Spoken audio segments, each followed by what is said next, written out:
Bristol Community College, Mathematics with Dan Avedikian, Math 060, Topics in Developmental Mathematics, Section 2.11, Problem 5. This is Section 2.11, Problem 5. It says find the sum of 8 1/3 and 5 3/8. So the key word to tell us what to do is the word sum. Sum means I have to add. So this problem essentially says add 8 1/3 plus 5 3/8. And again, like the previous couple of problems, it can be done in this format easily enough.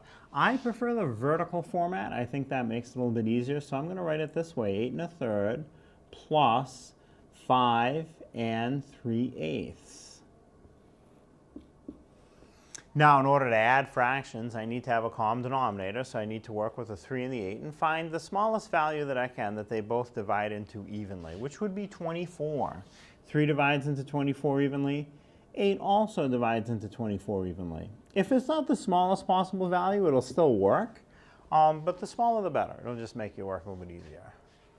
So now let's figure out what the numerators need to be. 3 times some value made of 24 must be times 8.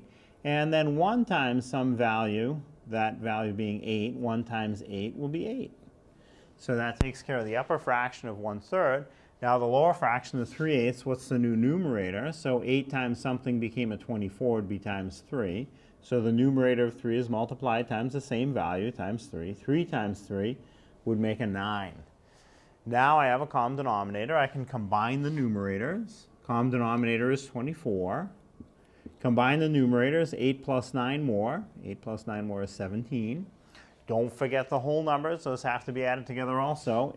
8 plus 5 more is 13.